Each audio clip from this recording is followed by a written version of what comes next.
Hello friends, आज इस video में जिस टॉपिक के बारे में हम पढ़ने जाएंगे उसका नाम है कंपैरिजन और difference of business, profession, employment. अब ये तीनों चीज़ें हैं क्या, इसके बारे में एक एक करके समझते हैं। देखो, बेसिकली ये तीन चीज़ जो है ना, ये तीनों चीज़ को हम एक वर्ड दे सकते हैं। ये तीनों चीज़ है इकोनॉमिक एक्टिविटी।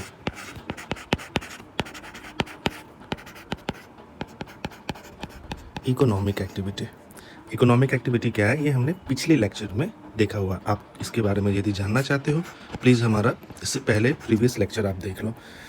ये तीनों इकोनॉमिक एक्टिविटी है, यानी कि इकोनॉमिक एक्टिविटी को ये तीन पार्ट में डिवाइड किया गया है।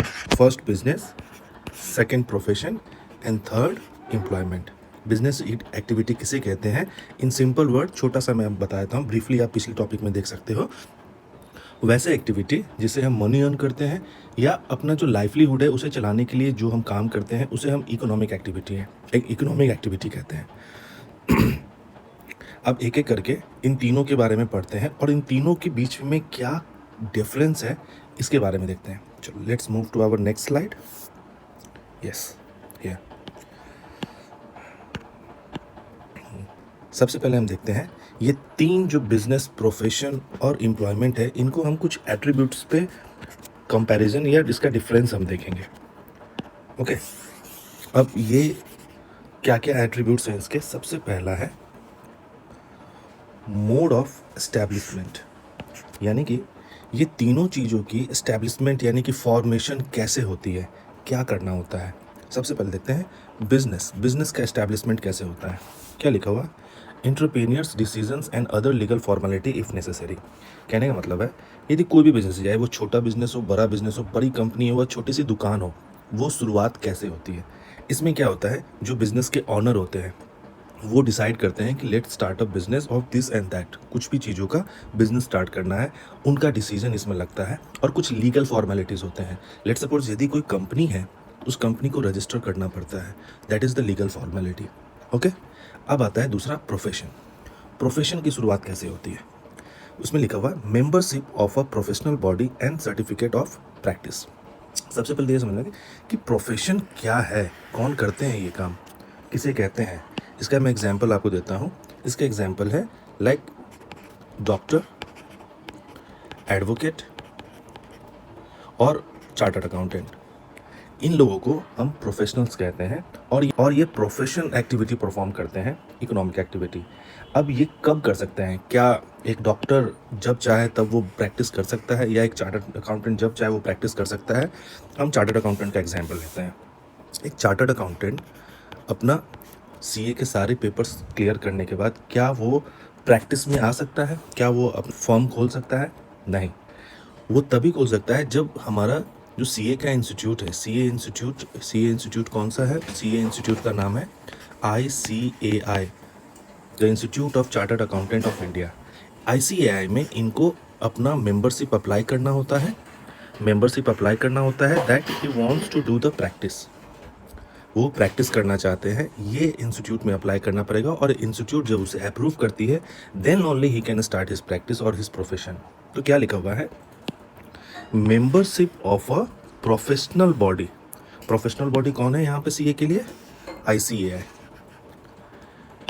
And certificate of practice.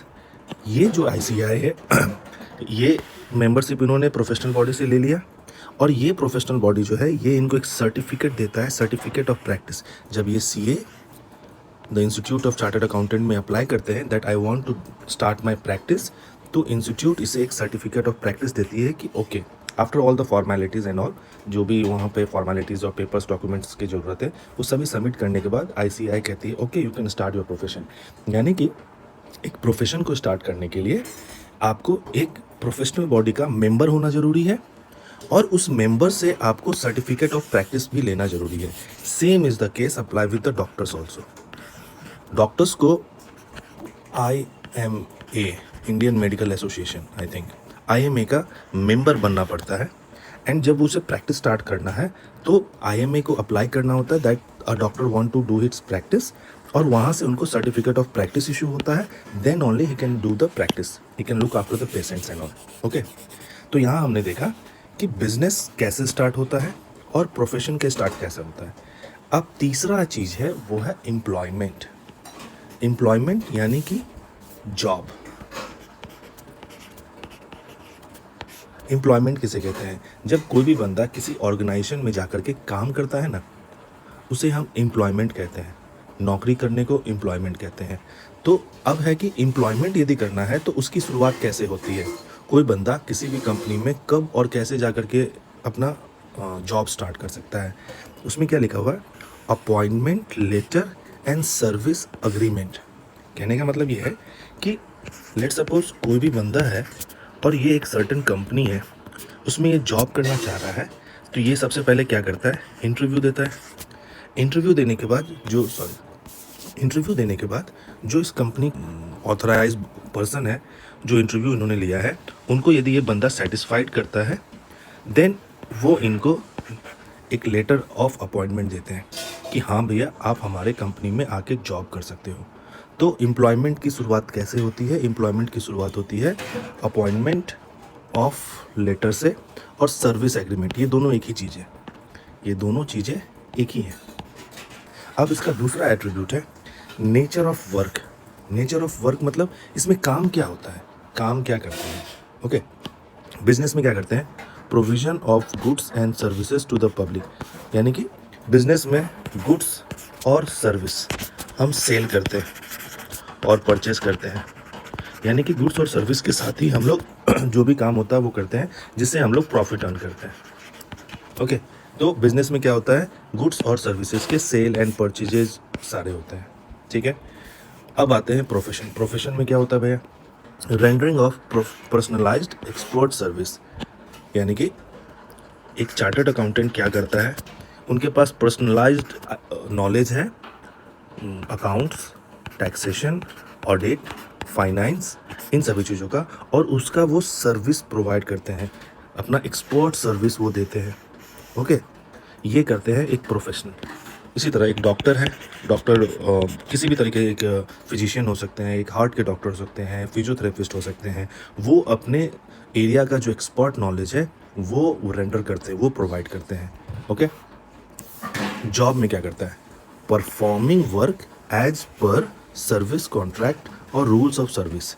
यहाँ जो इनका अपॉइंटमेंट हुआ था, ये अपॉइंटमेंट किसी न किसी एक पर्टिकुलर जॉब के लिए होगा, किसी ने एक पर्टिकुलर काम के लिए होगा। लेट्स सपोज ये बंदा अकाउंटिंग के लिए अप्लाई किया था कि मुझे अकाउंटेंट बनना है, तो ये काम क्या करेगा? ये इस कंपनी में अपना अकाउंटिंग सर्विस देगा, अकाउंटिंग सर्विस देगा जिस चीज़ के लिए उसे अपॉइंट किया गया है वो काम के।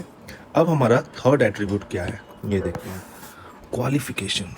यानी कि इन सभी कामों को करने के लिए क्या क्या क्वालिफिकेशन की ज़रूरत है? सबसे पहला है बिजनेस। बिजनेस में क्या क्वालिफिकेशन जरूरी है? No minimum qualification is necessary. कहने का मतलब है इसमें कोई ऐसी मैंडेटरी चीज़ नहीं है कि आपको ग्रेजुएट होना पड़ेगा या फिर आपको पीएचडी डिग्री होना पड़ेगा।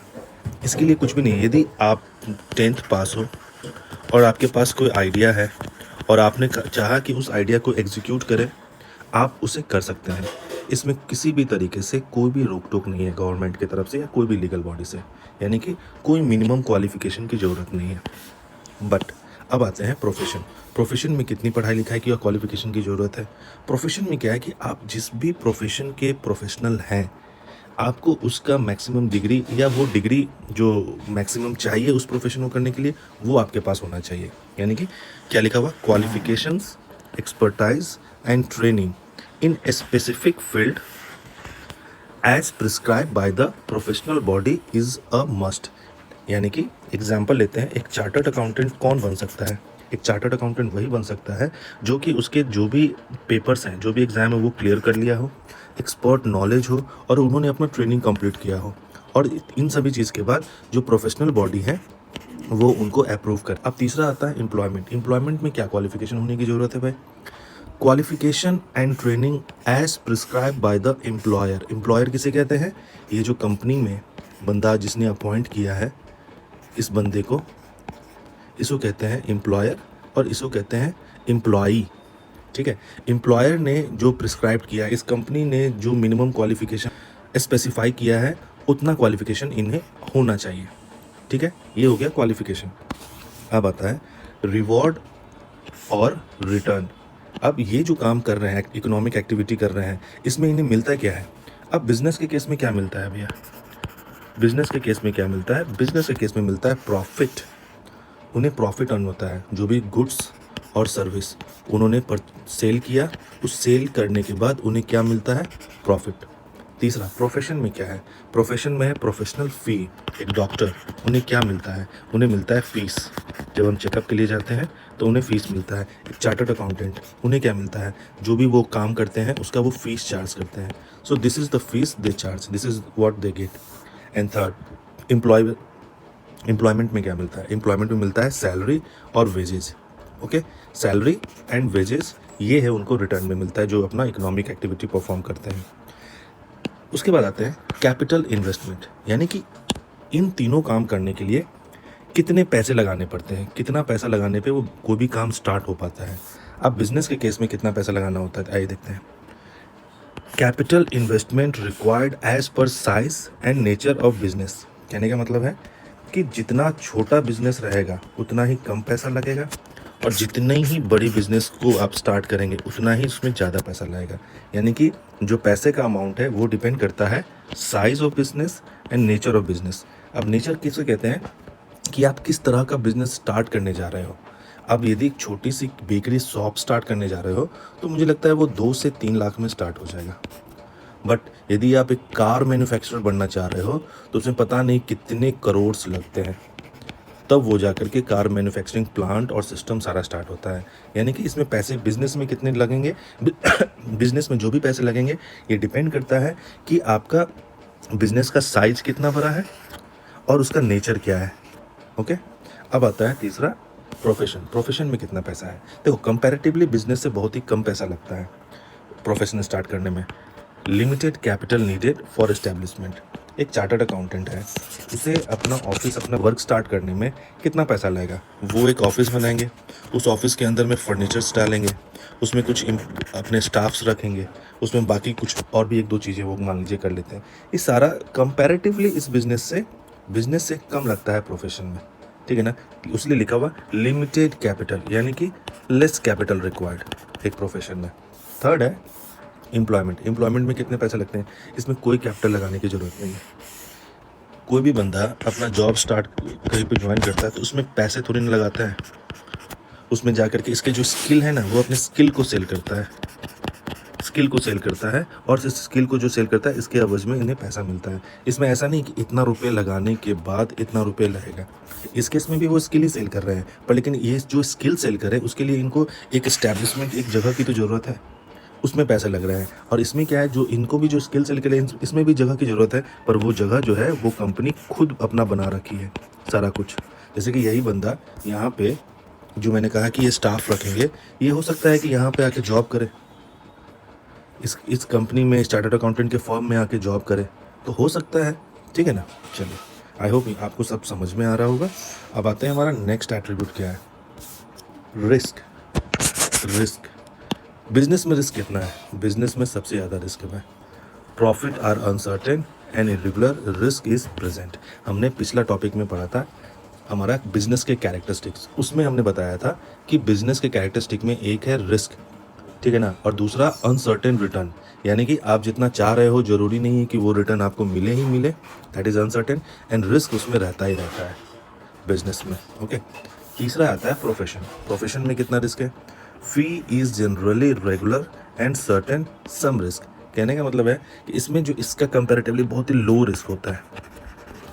आपका जो फीस है वो लगभग वही रहेगा या उसे आप इंक्रीज करते हो। रिस्क कहाँ आता है? अब मान लो कि एक डॉक्टर है, एक एरिया में एक डॉक्टर है, बहुत ही अच्छा काम कर रहे हैं, और जैसे जैसे उनका उम्र बढ़ रहा है उनका एक्सपीरियंस और गुडविल बढ़ रहा है। अब उसी जगह हो सकता है कोई दूसरा डॉक्टर या एक तीसरा डॉक्टर, 2 और डॉक्टर उस एरिया में आ जाए, तो फिर क्या होगा कि जो पेशेंट्स हैं वो तो लिमिटेड है, कस्टमर्स तो लिमिटेड है, ये इनके जगह और भी जगह डिस्ट्रीब्यूट हो जाएंगे। तो यहाँ पे छोटा सा थोड़ा बहुत रिस्क है, बहुत ज़्यादा रिस्क नहीं है। जितना सबसे ज़्यादा रिस्क होता है बिजनेस में, उसके बाद प्रोफेशन में। एम्प्लॉयमेंट में क्या रिस्क है? फिक्स्ड एंड रेगुलर पे नो और लिटिल रिस्क, इसमें कोई रिस्क ही नहीं है। इसमें कुछ नहीं है, आपको जो सर्टेन काम दिया गया है 9 बजे से 5 बजे तक करने को, वो आप काम करिए ईमानदारी से और आपका जो सैलरी है वो आपको मिलता जाएगा। इसमें कोई रिस्क नहीं है। हाँ, थोड़ा-सा रिस्क रहता है, वो अनसर्टेन है। इकोनॉमिक डाउन हो गया, जैसे कि कोविड आ गया, लॉकडाउन हो गया, कंपनियाँ बंद पड़ गई, तो उस केस में थोड़ा रिस्क होता है। बट लेकिन इन तीनों के कंपेयर में सबसे ज़्यादा रिस्क इसमें होता है, उससे थोड़ा-सा छोटा रिस्क इसमें होता है, इसमें एकदम मिनिमम रिस्क रहता है। ओके? हमारा नेक्स्ट टॉपिक है ट्रांसफर ऑफ इंटरेस्ट। इसमें क्या हम बात कर रहे हैं, इस इंटरेस्ट में इस एट्रीब्यूट में क्या कह रहा है कि जो भी आपने इसे बिजनेस कर रहे हो, प्रोफेशन कर रहे हो या एम्प्लॉयर हो कहीं पे, एम्प्लॉई हो कहीं पे, तो क्या आप इसे ट्रांसफर कर सकते हो? आप अपने बच्चों को या अपने फ्रेंड्स को या फैमिली को ट्रांसफर कर सकते हो? देखो, बिजनेस के केस में ये पॉसिबल है। धीरू भाई अंबानी ने बिजनेस स्टार्ट किया, उन्होंने अपने बच्चों को ट्रांसफर किया। बट क्या प्रोफेशनल में ये पॉसिबल है? नो। यदि आज कोई चार्टर्ड अकाउंटेंट है, वो चाहता है कि अपने बच्चे को वो अपना बिजनेस ट्रांसफर कर दे, वो नहीं कर सकता है अनलेस अंटिल ये खुद एक चार्टर्ड अकाउंटेंट नहीं बनेगा। तो एक डॉक्टर के बच्चा डॉक्टर रहेगा तभी वो डॉक्टर का काम कर सकता है, अदरवाइज दे कांट डू। ये पॉसिबल नहीं है। ठीक है? And third case, employment. क्या एम्प्लॉयमेंट में है? आज कोई बंदा किसी कंपनी में अकाउंटेंट का काम कर रहा है, वो उसका रिटायरमेंट के बाद उस जगह को उसका बेटा ले सकता है? नहीं, वो नहीं ले सकता है। उसको लेने के लिए वो सारे फॉर्मेलिटीज करने होंगे जो इनके पिताजी ने किए। तो यानी कि ट्रांसफर पॉसिबल नहीं है। Transfer is only possible in the case of business. Okay? Next attribute है code of conduct. Code of conduct, code of conduct क्या कहते हैं पता है? कोई भी काम करने का जो रूल्स रहता है ना, वो रूल्स को कोड ऑफ कंडक्ट कहते हैं। यानी कि इस काम को किस तरह करना है, वो एक रूल में लिखा हुआ है, आपको उसी के अकॉर्डिंग करना होगा, उससे आप इधर या उधर नहीं हो सकते हैं। आप देखते हैं क्या बिजनेस में कोड ऑफ कंडक्ट कंडक्ट है? No code of conduct is prescribed. यानी कि किसी भी बिजनेस को कैसे करना है इसका कोई मैंडेटरी रूल नहीं है। आपको जो बेस्ट और पॉसिबल लग रहा है वो आप करिए। इसमें कोई भी कोड ऑफ कंडक्ट नहीं है, कोई मैंडेटरी रूल नहीं है कि आपको ऐसे ही करना होगा, यदि ऐसे नहीं करेंगे तो ये गलत है या फिर आपको जेल हो जाएगी, कुछ भी ऐसा नहीं है। प्रोफेशन के केस में बिल्कुल, प्रोफेशन के केस में ये मैंडेटरी है भाई। Professional code of conduct is to be followed. यानी कि चार्टर्ड अकाउंटेंट को सीए बनने के बाद वो ऐसा नहीं है कि जो चाहे वो कर सकते हैं। इनके आईसीएआई ने एक कोड ऑफ कंडक्ट बनाया हुआ है। ठीक है? और उसी रूल्स को फॉलो करके इनको अपना प्रोफेशन परफॉर्म करना है। इससे डाइवर्ट नहीं हो सकते हैं वो। यदि वो डाइवर्ट होते हैं तो हो सकता है कि इनका मेंबरशिप कैंसिल हो जाए। Same is the case with advocate और अ डॉक्टर। ओके? थर्ड आते हैं एम्प्लॉयमेंट में। यहाँ क्या लिखा हुआ है? Norms of behaviour laid down by the employer are to be followed. इसमें क्या है, जो कंपनी है, जो बिजनेस है जिसके अंदर ये काम कर रहे हैं, उनका जो अपना रूल्स है, उस रूल्स को इन्हें फॉलो करना पड़ेगा। ओके? अब इन तीनों चीजों में बिजनेस में कोई भी रूल नहीं है, प्रोफेशन में मैंडेटरी है, इसमें भी मैंडेटरी है। जो उस एम्प्लॉयर ने, उस कंपनी ने जहां वो काम करते हैं, उन्होंने जो रूल बनाया है उस रूल को इन्हें फॉलो करना है। ओके? अब आते हैं हमारा लास्ट। लास्ट में कुछ नहीं है, एग्जाम्पल्स है। जो हमने अभी तक जितना भी पढ़ा उसके एग्जाम्पल्स हैं। बिजनेस कैसा हो सकता है? एक शॉप हो सकता है, जैसे मैंने बोला, एक छोटा सा दुकान हो सकता है, और एक बड़ा कार मैन्युफैक्चरिंग फैक्ट्री भी हो सकता है। लीगल, एडवोकेट प्रोफेशन में, medical profession, doctor, chartered accountant, इन्हें हम प्रोफेशनल्स कहते हैं। थर्ड, जॉब किसे कहते हैं? एम्प्लॉयमेंट का एग्जांपल्स क्या है? Job in bank, insurance company में जॉब लग जाए, गवर्नमेंट डिपार्टमेंट में जॉब लग जाए, ये इनके एग्जांपल्स हैं। ठीक है? तो अब हम कंक्लूड करते हैं, हमने क्या पढ़ा। हमने स्टार्ट किया था comparison of difference of business, profession, employment. इन तीनों चीजों को यदि हम सम अप करें, इन तीनों चीजों में कॉमन क्या है? This all three are economic activity. अब इनके बारे में, इनके डिफरेंस और इनको कंपेयर करते हैं। Business, profession and employment on the basis of mode of establishment. Establishment के बेसिस पे यदि हम करें, तो ये जब भी उसके जो ऑनर है, जो भी बिजनेस स्टार्ट करना है, उनके पास जब भी वो डिसीजन ले, वो बिजनेस स्टार्ट कर सकते हैं। प्रोफेशन के लिए आपको प्रोफेशनल इंस्टीट्यूट से मेंबरशिप लेना पड़ेगा। एम्प्लॉयमेंट में आपको लेटर ऑफ एम्प्लॉयमेंट लेना जरूरी है, तभी आप अपना एम्प्लॉयमेंट स्टार्ट कर सकते हैं। नेचर ऑफ वर्क, काम क्या होता है इसमें? इसमें गुड्स एंड सर्विस को सेल एंड परचेज करना, उसको रेंडर करना पब्लिक को, ये इनका काम होता है बिजनेस के केस में। प्रोफेशन में क्या होता है भाई? प्रोफेशन में आप जिस काम के लिए प्रोफेशनल तैयार हुए हो, वो प्रोफेशन का सर्विस आप रेंडर करते हो, आप प्रोवाइड करते हो। एम्प्लॉयमेंट में जिस काम के लिए आपको रखा गया है कंपनी में, वो काम आप करते हो। उसके बाद एक क्वालिफिकेशन क्या चाहिए? बिज़नेस में कोई क्वालिफिकेशन की ज़रूरत नहीं है। प्रोफ़ेशन में आपको मिनिमम क्वालिफ़ाइड जो प्रोफ़ेशनल बॉडी है, जो कह रहे हैं कि इतना क्वालिफ़िकेशन होना चाहिए, वो आपके पास होना चाहिए। एंड तीसरा एम्प्लॉयमेंट केस में है कि आप जिस काम के लिए अपॉइंटमेंट किए गए हो और उस कंपनी को जितना मिनिमम क्वालिफ़िकेशन आपसे चाहिए, वो क्वालिफ़िकेशन आपके पास होना चाहिए। नेक्स्ट, रिवॉर्ड और रिटर्न। इस काम को, इस इकोनॉमिक एक्टिविटी को करने से आपको क्या मिलता है? बिज़नेस करने से आपको क्या मिलता है? प्रॉफ़िट मिलता है। प्रोफ़ेशन क में आपको क्या मिलता है? आपको प्रोफ़ेशनल फ़ीस मिलता है। एम्प्लॉयमेंट जॉब करने से आपको क्या मिलता है? सैलरी और वेजेस मिलते हैं। Next, capital investment. पैसे कितने लगाने पड़ते हैं इसे स्टार्ट करने के लिए? बिजनेस में डिपेंड करता है कि आपका साइज क्या है बिजनेस का एंड नेचर क्या है बिजनेस का।